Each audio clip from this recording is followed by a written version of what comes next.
जी, general differences में बच्चे आपका सबसे पहले मैं बताऊंगा कि जेंडर, तो जो मेल और फीमेल के अंदर प्रीपोनेंस है अल्सरेटिव कोलाइटिस और क्रोन डिजीज की, वो नियरली इक्वल है, ठीक है। लेकिन क्रोन डिजीज के अंदर बच्चे फीमेल प्रीपोनेंस थोड़ी सी ज्यादा है कंपेयर टू मेल। उसके अलावा आपको ये पता होना चाहिए कि जो इनका इंसिडेंस है वो कैसा है। अब ये वाले डिफरेंसेस जो हैं बच्चे, ये मैं थोड़े से कोट कर रहा हूँ डेविडसन से लेके। तो इंसिडेंस बच्चे इसका बेसिकली ऐसे है कि अल्सरेटिव कोलाइटिस जो है वो स्टेबल है, और जो क्रोन डिजीज है इसका जो इंसिडेंस है बच्चे वो यूजुअली इंक्रीजिंग है। नेक्स्ट बात आपको यहाँ पे ये पता होनी चाहिए कि एथनिक ग्रुप में आपको बता चुका हूँ। हाँ जी, रिस्क फैक्टर्स भी हम लोग कर चुके हैं स्मोकिंग और नॉन स्मोकिंग से रिलेटेड। उसके बाद बच्चे आप लोग ये देखें कि एनाटॉमिकल डिस्ट्रीब्यूशन भी कर चुके हैं। हाँ, एक चीज बच्चे, मैनेजमेंट हम लोग जरा देख लेते हैं। मैनेजमेंट की बहुत इंपॉर्टेंट बात आपको बतानी है। सबसे पहले बच्चे आपको ये वाली बात बिल्कुल क्लियर होनी चाहिए, प्लीज एक सेकंड के लिए वेट कीजिएगा, there is interruption, continuous interruption. Okay बच्चे, मैनेजमेंट की बात मैं आप लोगों को ये बता रहा था, ये एक गोल्डन रूल काइंडली आप सब लोग नोट कर लीजिएगा। आप लोगों के टिपिकल एमसीक्यू के क्वेश्चंस आते हैं। तो बच्चे, अल्सरेटिव कोलाइटिस के अंदर जो फर्स्ट लाइन ड्रग्स होती हैं, ये आपकी होती हैं 5 एमाइनो सैलिसाइलिक एसिड के डेरिवेटिव। प्लीज इसको नोट कर लीजिए, ये आपके एमसीक्यू के टिपिकल क्वेश्चन है। फर्स्ट लाइन ड्रग्स हम लोग रखते हैं 5 एमाइनो सैलिसाइलेट, ठीक है। क्रोन डिजीज के अंदर बच्चे जो हमारी फर्स्ट लाइन ड्रग होती है, दैट इज एक्चुअली ग्लूकोकॉर्टिकॉइड, ठीक हो गया। Glucocorticoids are the drug of choice for the treatment of Crohn's disease. Amino salicylates जो होते हैं वो क्रोहन डिजीज को ट्रीट नहीं कर सकते, ठीक है। ये जो फर्स्ट लाइन ट्रीटमेंट मैंने वाली बात की है, इसको आप लोग ऐसे भी लिख सकते हैं कि जब हमें डिजीज की एक्यूट रिमिशन करवानी हो, तो फिर बच्चे हम लोग जो अमाइनो सैलिसाइलेट्स होते हैं इनको देते हैं, ठीक है, अल्सरेटिव कोलाइटिस में। और क्रोन डिजीज में एक्यूट डिजीज को, या हमें जो पहली पहली दफा जब पेशेंट आता है और उसको ट्रीट कराना और डिजीज के साइन एंड सिम्टम खत्म कराने हो, तो हम लोग उसको ग्लूकोकॉर्टिकॉइड देते हैं। एक रिमिशन का फेज होता है बच्चे, दूसरा फेज होता है मेंटेनेंस थेरेपी का, ठीक है। तो याद रखिएगा कि अल्सरेटिव कोलाइटिस के अंदर हम लोग कॉर्टिकोस्टेरॉइड्स को कभी भी मेंटेनेंस थेरेपी के लिए नहीं देते, ठीक है।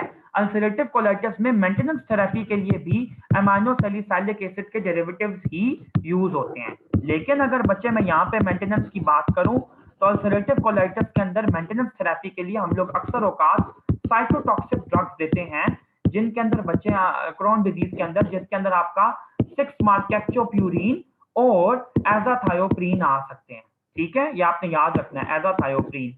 ये आपके मेंटेनेंस थेरेपी के लिए बच्चे, ये मैंने आप लोगों को पूरी जो डेविडसन की समरी है उसको समराइज करके लिखवाया, उस पूरी जो बात उसको समराइज करके यहाँ पे लिखवाया है कि ये आप लोगों को डिफरेंसेस पता होने चाहिए, ठीक है।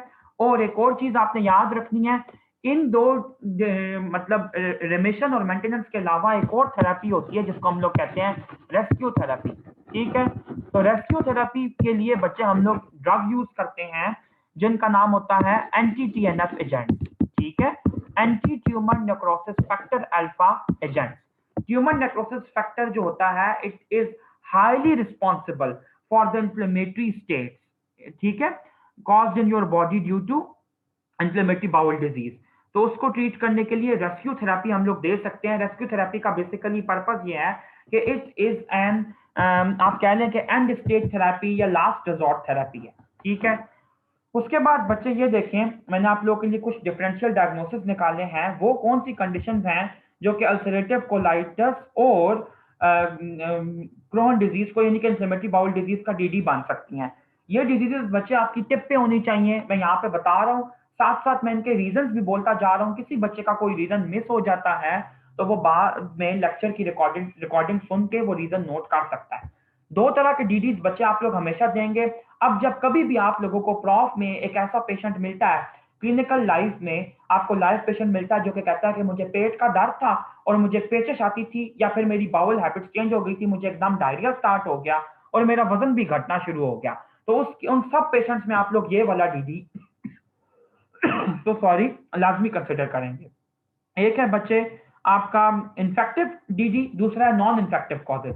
इन्फेक्टिव कॉजेज में बच्चे, बैक्टीरियल कॉजेज में आप देखें कि सैल्मोनेला की वजह से टाइफॉइड हो सकता है, लेकिन इसके अंदर फीवर की history step ladder pattern company कर सकता है। साथ ही साथ जो आपके होती है कॉन्स्टिपेशन की हिस्ट्री वो कंपनी करेगी, और रोज स्पॉट्स भी मिल सकते हैं। और बच्चे अगर आप लोग उसका डायग्नोसिस करवाएंगे, क्लिनिकल डायग्नोसिस की भी बात की जा रही है, ठीक है, तो सल्मोनेला को आप ऐसे रूल आउट करेंगे। शिगेल्ला की बच्चे अगर बात की जाए तो उसके अंदर बेसिकली डायसेंट्री के अंदर वेट लॉस कॉमन प्रेजेंटेशन नहीं होती, ठीक है, ये आपका एक डायग्नोस्टिक पॉइंट हो गया। कैंपाइलोबैक्टर जजेनाई की बच्चे अगर बात की जाए तो इसका जो डायरिया होता है वो भी डायसेंट्री के तौर पे प्रेजेंट कर सकता है, लेकिन आपने ये वाली बात याद रखनी है कि इसमें भी वेट लॉस की जो हिस्ट्री होगी वो नहीं होगी कॉमन। दूसरी एक और बात यह कि कैंपाइलोबैक्टर जजेनाई के केस के अंदर आपको हिस्ट्री मिलेगी कि बंदे ने घर पे कोई पपेट वगैरह रखा हुआ है, पपी रखा हुआ है, सॉरी पपेट कह रहा हूँ, कोई डोमेस्टिक जो एनिमल है उसको पाला हुआ है, ठीक है। इसके अलावा एस्चेरिशिया कोलाई के केस में बच्चे आप ये देखें कि एंटीरो हेमरेजिक स्ट्रेन है ये एस्चेरिशिया कोलाई का, जो कि यूजुअली हैमबर्गर खाने की वजह से फैलता है और ये ऐसी ब्लडी डायरिया करवा सकता है। तो इसके अंदर आपको कोई फूड हिस्ट्री कॉमनली मिलेगी। इसके अलावा बच्चे ये देखें कि होमोसेक्सुअल्स के अंदर गोनोकोकल प्रोक्टाइटिस जो होता है वो कॉमनली मिल सकता है, ठीक है, लेकिन उनको एसोसिएटेड जेनिटल एरिया पे बाकी लीजन्स भी हो सकते हैं। सूडोमेम्ब्रेनस कोलाइटिस के केस में बच्चे पेशेंट अक्सर हिस्ट्री देते हैं कि उन्होंने क्लिंडामाइसिन की इनटेक काफी ज्यादा की थी या फिर उनका हॉस्पिटल स्टे बहुत ज्यादा था, क्योंकि सूडोमेम्ब्रेनस कोलाइटिस कॉमनली क्लॉस्ट्रिडियम डिफिसाइल की वजह से फैलता है और क्लॉस्ट्रिडियम डिफिसाइल की ग्रोथ ज्यादा हो जाती है जब क्लिंडामाइसिन आप लोग बार बार दो तो, ठीक है। अच्छा, उसके बाद बच्चे क्लैमाइडिया प्रोक्टाइटिस के अंदर भी सेक्सुअल हिस्ट्री मिलेगी। वायरल प्रोक्टाइटिस की अगर बात करें तो हर्पीस सिम्प्लेक्स का प्रोक्टाइटिस जो है वो इनफेमस है और इसके अंदर भी बच्चे सेक्सुअल हिस्ट्री आपको मिल सकती है, ठीक है, क्योंकि हर्पीस सिम्प्लेक्स टाइप 2 वायरस जो होता है वो below the waist infection cause करवाता है। साइटोमेगालोवायरस के अंदर बच्चे कैरेक्टरिस्टिक चीजें आपको साथ एसोसिएटेड एग्जामिनेशन में स्प्लीनोमेगेली और हिपैटोमेगेली और लिम्फेटिनोपैथीज भी मिल सकती हैं।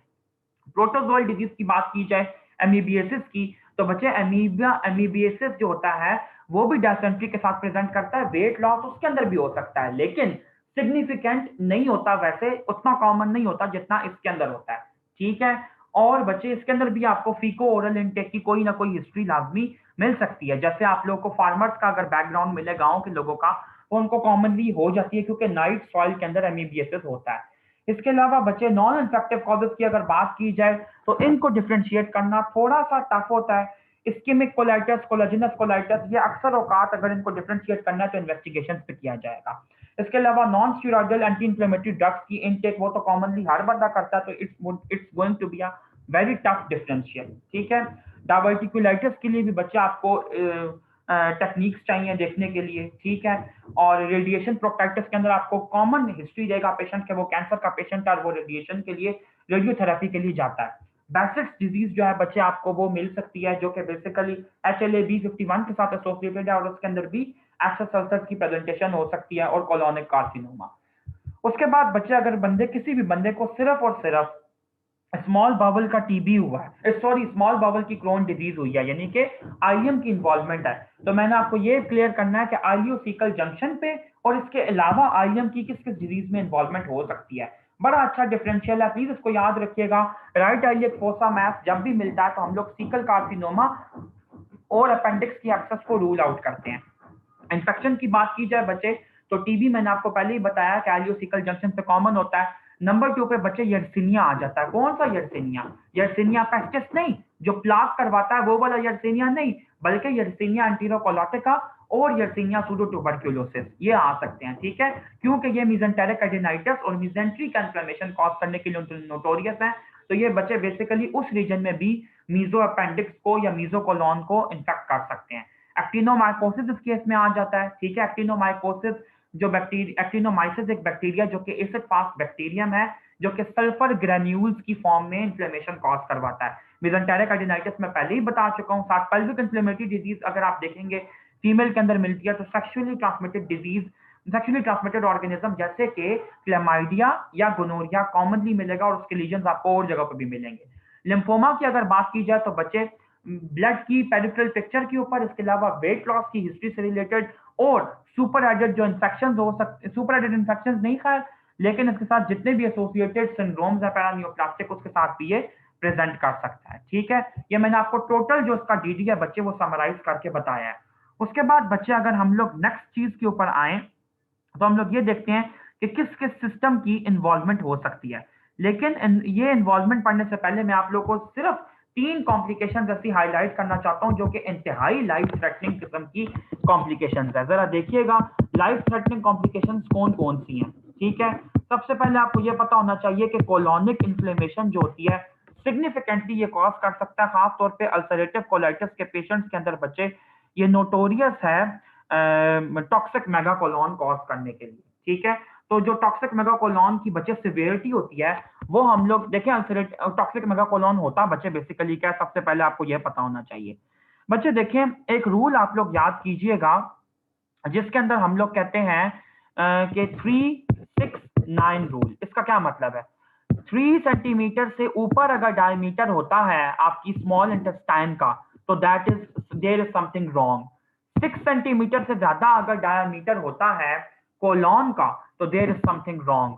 और 9 सेंटीमीटर से ज्यादा अगर डायमीटर होता है आपके उस बाकी के डिस्टल पार्ट का, यानी कि रेक्टम और सिग्मॉइड वाले का, तो देयर इज समथिंग रॉन्ग।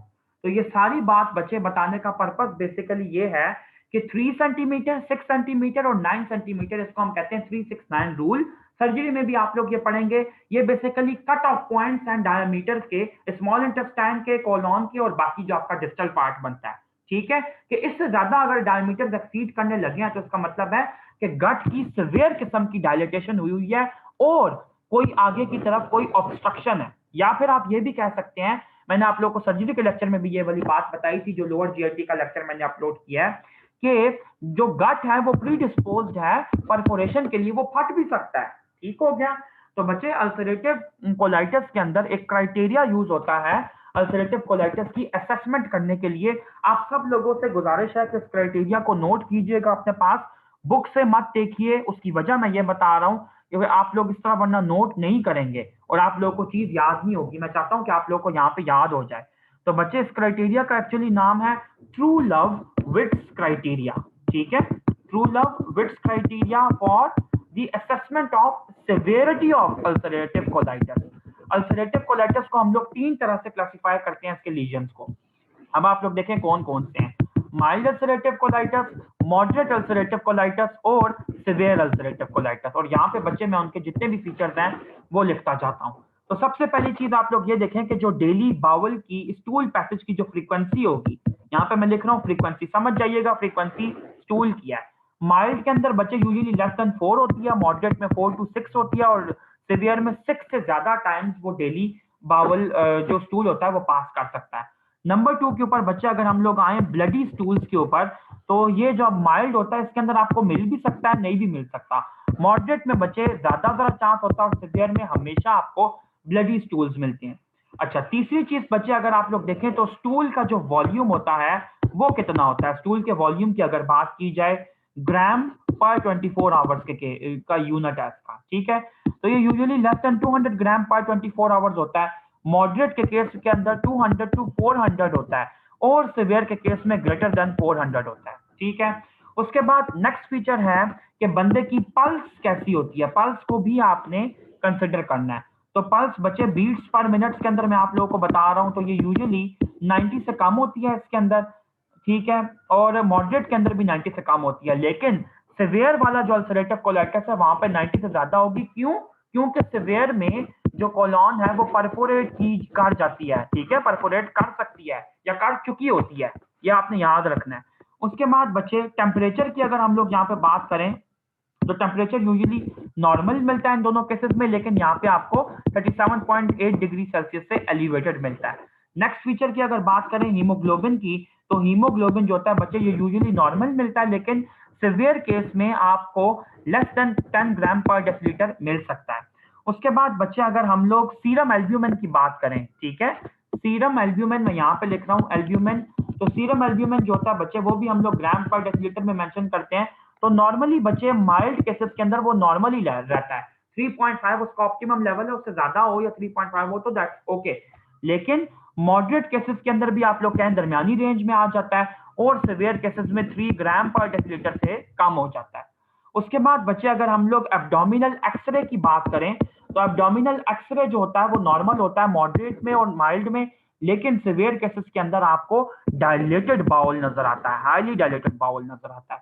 ये आपने याद रखना है, ठीक है। और इसके अंदर आपको थंब प्रिंटिंग साइन नजर आता है, प्लीज इसको नोट कीजिएगा। मैं अभी आप लोगों को बाकी साइंस भी दिखाने लगा हूं। थंब प्रिंटिंग साइन आपको मिलता है अल्सरेटिव कोलाइटिस में सिवियर वाले में, ठीक है। अच्छा, उसके बाद आप लोग ये देखें कि थंब प्रिंटिंग साइन का बच्चे बेसिकली ये मतलब होता है कि अगर नॉर्मली बाउल के अंदर म्यूकोजा है और ये आपको विलाय शो हो रहे हैं, या फिर आप ये कह लें कैंटीरोसाइट्स के ऊपर ऐसे ऐसे विलाय शो हो रहे हैं, और अगर मैं सारे विलाय यहाँ से हटा दूं, ठीक है। छोटी सी एग्जांपल देता हूँ, आपके घरों के अंदर कंबल मौजूद है, ब्लैंकेट्स मौजूद हैं, ब्लैंकेट्स के ऊपर बच्चे आप लोग देखें कि छोटे छोटे छोटे छोटे से आपको उभरे हुए धागे नजर आ रहे हैं। अगर आप ब्लैंकेट को स्मूथली अपने थंब से प्रेस करें तो वो सारे के सारे जो धागे हैं, जो फाइबर्स है, वो बैठ जाते हैं। बिल्कुल ऐसे आप ये देखें कि यहाँ पे अगर कोई बंदा इन विलाय के ऊपर थंब प्रेस करे तो इनकी अपीयरेंस कैसी हो जाएगी, ये देखो सारे बैठे बैठे हुए ऐसे फ्लैट से स्मूथ से अपीयर होंगे। इसको हम लोग कहते हैं थंब प्रिंटिंग साइन, ठीक हो गया। उसके बाद आप लोग देखें सिग्मोइडोस्कोपी अगर की जाए तो सिग्मोइडोस्कोपी पे आपको माइल्ड और मॉडरेट के अंदर थोड़ी सी इरिथेमेटस म्यूकोजा मिल सकती है। मैं ये पॉइंट यहाँ पे नहीं लिख रहा, खुद आप लोग समझ लीजिए, इरिथेमेटस म्यूकोजा आपको मिल सकती है, ठीक है। लेकिन सॉरी, लेकिन बच्चे जो आपका सिवियर अल्सरेटिव कोलाइटिस होगा वहां पे आपको ल्यूमिन के अंदर सिग्मोइडोस्कोपी पे हैमरेज मिलेगा सिग्मोइड कॉलोन में, ठीक है। तो बच्चे मैंने आप लोगों को ये क्या अभी सारे का सारा समझाया, कोलोनिक इन्फ्लेमेशन बताया, ये समझाने के लिए कि व्हाट इज टॉक्सिक मेगाकोलोन। और टॉक्सिक मेगाकोलोन बेसिकली हम सिवियर अल्सरेटिव कोलाइटिस को कहते हैं जिसका डायमीटर अगर 6 सेंटीमीटर से ज्यादा हो जाए तो वो परफोरेशन के करीब होती है। और आप खुद सोचें, जब आपका लार्ज गट परफोरेट करेगा तो क्या होगा, पूरी बॉडी में डिफ्यूजली पेरिटोनाइटिस हो जाएगा, और पेरिटोनाइटिस के अलावा क्या होगा, हैमरेज होगा, ठीक है। हैमरेज होने की वजह से बच्चे जो बीपी होता है वो कम हो जाता है, और रिफ्लेक्सली जो होता है हार्ट रेट वो इंक्रीज कर जाता है, तो इसलिए बंदे की पल्स इंक्रीज करती है। तो याद रखिएगा ये आपका कॉमन क्लिनिकल सिनेरियो है, कभी भी आपको दिया हो कि एक बंदे का बीपी नॉर्मल लिमिट से कम है और उसको सिवियर किस्म का टैकीकार्डिया है, और आपको ये भी बताया जाए कि उस बंदे के अंदर एनीमिया है, ठीक है, यानी कि 10 ग्राम पर डेसिलीटर से कम हीमोग्लोबिन आपको मिल रहा है, और उसका बॉडी टेम्परेचर भी एलिवेटेड है, और उसको प्रीवियस हिस्ट्री रही है, और यह अभी उसकी हिस्ट्री है ऑल्टर्ड बॉल हैबिट्स की और ब्लडी स्टूल पास करने की, तो फिर आप लोगों का डायग्नोसिस बच्चे क्या होगा, आपका डायग्नोसिस अल्सरेटिव कोलाइटिस नहीं होगा। क्यों नहीं होगा, क्योंकि आपने गलत डायग्नोसिस बनाया है। आपका डायग्नोसिस होगा severe ulcerative colitis leading to toxic megacolon. ये पूरी की पूरी बात इस तरह की लिखनी है आपने, ठीक है। टॉक्सिक मेगाकोलोन भी लिख सकते हैं और कोलोन की परफोरेशन भी लिख सकते हैं। इसके अलावा बच्चे जो और कॉम्प्लिकेशंस हैं, फिस्टुले और स्ट्रक्चर्स, वो हम सब डिस्कस कर चुके हैं, और कैंसर भी हम डिस्कस कर चुके हैं। उसके बाद बच्चे अगर हम लोग इन्वेस्टिगेशन पे जरा ब्रीफली आए, लेकिन एक सेकंड में इन्वेस्टिगेशन से पहले, हाँ, पहले बच्चे मैं आप लोग को सिस्टेमिक फीचर्स एक दफा बता दूं, फिर उसके बाद हम लोग इन्वेस्टिगेशन पे जाते हैं। बच्चे सिस्टेमिक कॉम्प्लिकेशंस इन्फ्लेमेटरी बाउल, अभी आप लोगों ने अपना पेस थोड़ा मेंटेन रखना, अपना पेशेंस खोना नहीं है। ये टॉपिक हमें आज खत्म करना है हर हाल में, ये बहुत बड़ा टॉपिक है। अगर आप लोग ये आज कंप्लीट कर लेते हैं मेरे साथ तो आप बिलीव मी, ये आप लोगों का बहुत ज्यादा बर्डन रिड्यूस हो जाएगा इंशाल्लाह। तो बच्चे ये देखें कि सिस्टेमिक कॉम्प्लिकेशन इसकी क्या क्या है।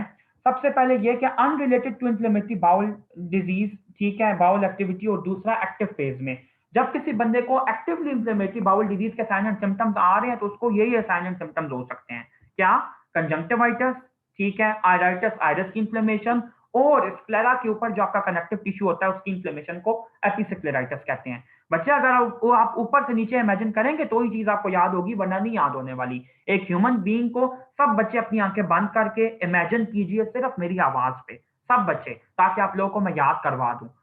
बच्चे ऊपर से नीचे अगर हम लोग आए तो आई में कंजंक्टिवाइटिस, आयराइटिस, आइरिस की इन्फ्लेमेशन, और स्क्लेरा के ऊपर जो टिश्यू है उसकी इन्फ्लेमेशन, यानी कि एपिस्क्लेरल स्पेस का एपिस्क्लेराइटिस। माउथ में आएंगे तो बच्चे आपको एक्सेस अल्सर्स भी मिल सकते हैं, जिनको हम माउथ अल्सर्स यहाँ पे लिखा हुआ है। उसके बाद नीचे फर्दर आएंगे बच्चे आप लोग थॉरक्स को क्रॉस करके एब्डोमेन में, तो सबसे पहला ऑर्गन राइट साइड पे मिलेगा आपको लिवर, तो फैटी लिवर मिल सकता है। और लिवर को इमेजिन करते हुए ये याद रखिए कि उसके साथ गॉल ब्लैडर भी होता है, तो गॉल स्टोन्स मिल, चलिए गॉल स्टोन्स अभी ना याद करें, ठीक है। लिवर लिवर फैटी लिवर याद करें, लिवर एब्सेस याद करें, और पोर्टल पाइमिया। पोर्टल पाइमिया से ये मुराद है बच्चे पोर्टल वेन के अंदर आपको इंफेक्शन मिल सकता है, वो पैथोजन मिल सकता है, ठीक है। उसके बाद बच्चे नेक्स्ट आप आए तो मीजेंट्री के अंदर आपको मीजेंटेरिक वेन का या पोर्टल वेन का थ्रोम्बोसिस मिल सकता है। फर्दर नीचे आए बच्चे लोअर लिम्ब में, तो लोअर लिम्ब की वेन्स में वीनस थ्रोम्बोसिस मिल सकता है, क्योंकि डीप वीनस थ्रोम्बोसिस ज्यादा कॉमन लोअर लिम्ब में। ठीक है, इसके अलावा आपको लार्ज ज्वाइंट्स का आर्थराइटिस मिल सकता है। इसके अलावा इरिदीमा नोडोजम मिल सकता है, और मैंने पहले भी बताया कि इरिदीमा नोडोजम हम किसे कहते हैं, जो आपकी दो जगहों पे इरिदीमा नोडोजम कॉमन होता है। नंबर वन, आपकी शिन पे जो टिबिया का इंटीरियर बॉर्डर है काफ के ऊपर, ठीक है, यानी कि टिबिया के इंटीरियर बॉर्डर पे, शिन पे, लग में, काफ पे नहीं लग में, ठीक है। और नंबर टू, आपकी अल्ना पे, फोर आर्म पे। इरिदीमा नोडोजम एक्चुअली पेनफुल सबक्यूटेनियस नोड्यूल्स को कहते हैं। ठीक है, मैं रिपीट कर रहा हूं, इरिदीमा नोडोजम पेनफुल सबक्यूटेनियस नोड्यूल्स को कहते हैं। दूसरी एक बात यह कि आपकी बॉडी के अंदर जहां पे भी एडिपोज टिश्यू होता है, तो एडिपोज टिश्यू की इन्फ्लेमेशन को हम लोग पेनिकुलाइटिस कहते हैं। तो ये पेनिकुलाइटिस की टाइप है एरिथीमा नोडोजम, ठीक है, सबक्यूटेनियस टिश्यू की इन्फ्लेमेशन।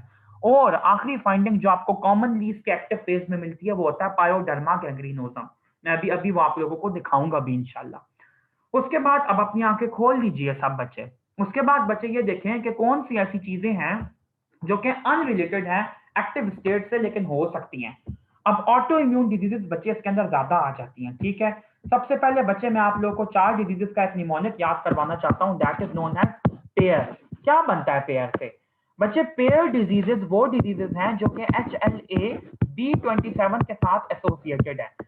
ये चारों वो डिजीजेस हैं। तो पी से बनता है बच्चे सोराइसिस, ए से बनता है एंकाइलोजिंग स्पॉन्डिलाइटिस, ठीक है, आई से बनता है इन्फ्लेमेटरी बाउल डिजीज इटसेल्फ, और आर से बनता है रिएक्टिव आर्थराइटिस। ठीक है, ये 4 ऐसी डिजीजेज हैं जो कि आपको इन्फ्लेमेटरी बाउल डिजीज के अंदर ही ये 3 डिजीजेज मैनिफेस्ट हुई हुई मिल सकती हैं। ठीक है, क्योंकि इनकी एसोसिएशन कॉमन है आपस में इन्फ्लेमेटरी बाउल डिजीज के, वो HLA-B27 के साथ। तो ऑटो इम्यून है। अच्छा, मैं अब आपको एक और बात भी ये बता दूं, हमें प्रोफेशनल एग्जाम में ये क्वेश्चन आ चुका, स्टैंड में ये क्वेश्चन आ चुका है कि एक बंदा है जो कि ब्लडी स्टूल्स पास करता है, उसको वेट लॉस हो रहा है, ठीक है, और उसको एनीमिया भी है, ठीक है, और उसके बाद इसने दिया कि एक्टिव कंप्लेंट उसकी ये है कि उसको राइट हाइपोकोंड्रियम में पेन है। वो कहता है मुझे राइट साइड पे बहुत ज्यादा पेन है, अब क्या किया जाए? तो इसका ये मतलब है कि वो बंदा किस चीज से सफर कर रहा है। मोस्ट प्रोबेबल डायग्नोसिस बच्चे क्या होगा? Primary sclerosing cholangitis. याद रखना है आपने, ये क्लिनिकल सिनेरियो आ चुका है और उसका आंसर यही था, ये मैं कोई अपनी तरफ से बना के नहीं कह रहा। प्राइमरी स्क्लेरोजिंग कोलेंजाइटिस जो कि लिवर के चैप्टर में हमने पढ़ना है, वो भी यहाँ पे एसोसिएटेड होता है, और अल्सरेटिव कोलाइटिस के साथ एसोसिएटेड होता है, क्रोन डिजीज के साथ नहीं होता। ठीक है, गॉल स्टोन्स, एमाइलोइडोसिस एसोसिएटेड होता है, और मैंने आपको पहले ही बता दिया कि HLA-B27 की जो एसोसिएशन है क्रोन इन्फ्लेमेटरी बाउल डिजीज के साथ, वो स्पेसिफिकली क्रोन डिजीज के साथ आपके मैनिफेस्ट हो सकता है, एंकाइलोजिंग स्पॉन्डिलाइटिस। ठीक है, एक एमसीक्यू बच्चे और याद रखिएगा, अक्सर पूछा जाता है कि जो पायोडर्मा गैंग्रीनोजम है तो ये किसके साथ एसोसिएटेड है ज्यादा कॉमनली? तो बच्चे ये ज्यादा कॉमनली एसोसिएटेड है पायो अल्सरेटिव कोलाइटिस के साथ। ठीक है, ये चीज आपने याद रखनी है। अब मैंने आप लोगों को बच्चे सिस्टेमिक कॉम्प्लिकेशन सारी करवा दी हैं, तो अब बच्चे हम लोग आते हैं इसके ट्रीटमेंट रेजिमेंट के ऊपर। लेकिन ट्रीटमेंट रेजिमेंट पे जाने से पहले मैं आप लोगों को कुछ और इमेजेस दिखाना चाहता हूं, जिससे आप लोगों की जो इन्वेस्टिगेशंस हैं वो बिल्कुल आप लोगों को क्लियर हो जाएं। ठीक है, इन्वेस्टिगेशंस बच्चे हम लोग पहले कर लेते हैं, मैं आप लोगों को उसकी हेडिंग बता देता हूं। तो बच्चे सबसे पहले आप लोग ये देखें कि इन्वेस्टिगेशंस में आप लोग करवाएंगे उस बंदे की ब्लड प्रोफाइल। ठीक है, blood profile, complete blood profile करवाएंगे, उसके आयरन के, और मतलब जितना भी उसका एनीमिया वगैरह होगा, उसके विटामिन के जो लेवल्स होंगे वो आप देखेंगे, एचबी देखेंगे, ईएसआर देखेंगे।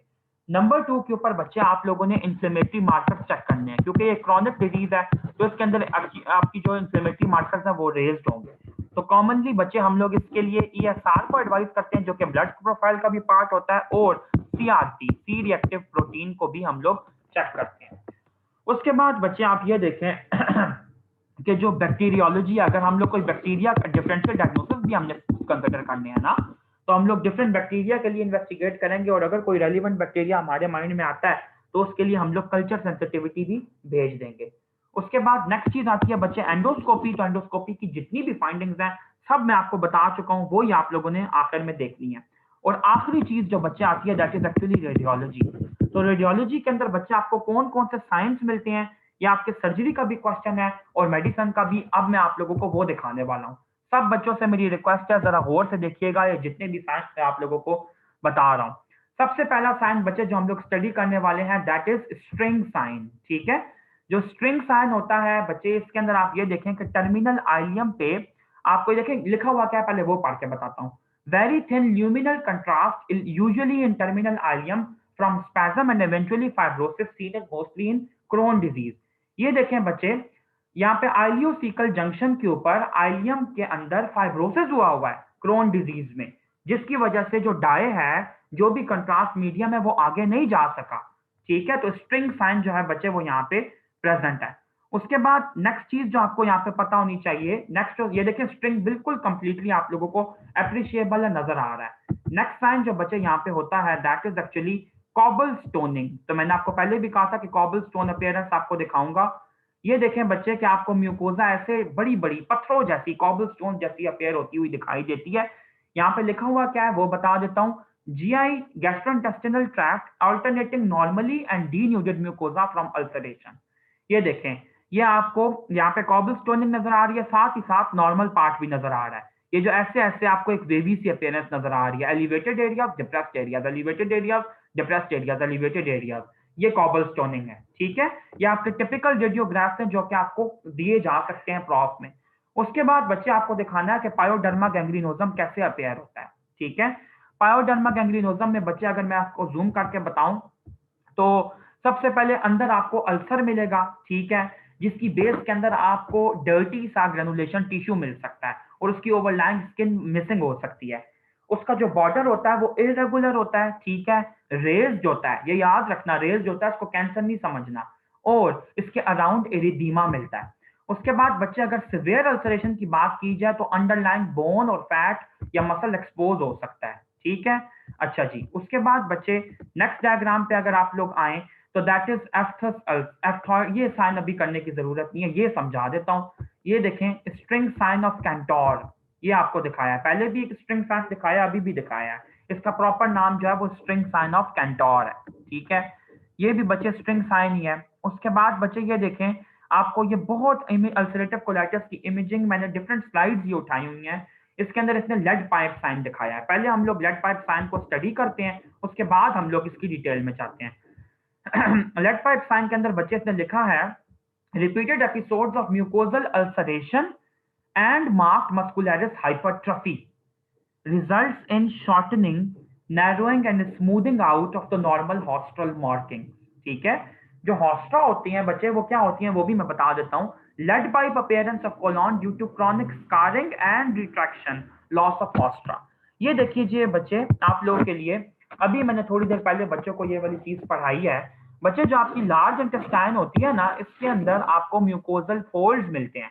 स्मॉल इंटेस्टाइन के अंदर भी फोल्ड्स मिलते हैं, लेकिन वो सेमी सर्कुलर होते हैं ऐसे। ठीक है, क्रिसेंटिक ऐसे करके अपेयर होते हैं। उनको हम लोग कहते हैं बच्चे प्लाइके सेमी सर्कुलरिस, ये आप लोग की नॉलेज के लिए बता रहा हूँ। और अगर लार्ज इंटेस्टाइन की बात की जाए तो यहाँ पे भी आपको फोल्ड्स मिलते हैं और उनको हम लोग क्या कहते हैं, हॉस्ट्रा। ये बेसिकली इंटेस्टाइन को डिफरेंट सेगमेंट्स में डिवाइड करते हैं ताकि फूड जो है वो कंट्रोल्ड वे में आगे प्रोग्रेस कर सके। तो ये हॉस्ट्रा अगर नॉर्मली खत्म हो जाए तो इंटेस्टिनल ल्यूमेन तो बिल्कुल प्लेन अपेयर होगा ऐसे। तो ये उस प्लेन होने की वजह से इसने इसको नाम दिया कि लेड पाइप अपीयरेंस है। ये देखो, ओ माय गॉड, कितना अच्छा साइन इसने ये दिखाया। ये देखो बच्चे, बहुत अच्छे से इसने ये प्लेन जो है एरिया शो किया। आई थिंक आप लोगों को ये अप्रिशिएबल होगा। अगर फिर भी नहीं समझ आया इस इमेज से तो आप लोग कोई और इमेज बेशक सर्च करके देख लीजिएगा, इसके अंदर कोई मुजायका नहीं है। ठीक है, उसके बाद बच्चे ये देखें, क्रोन डिजीज और अल्सरेटिव कोलाइटिस के अंदर ये इसने बताया रोज थॉर्न अपीयरेंस। ये देखें, रोज थॉर्न जैसी अपीयरेंस है यहाँ पे आपकी इंटेस्टाइन की।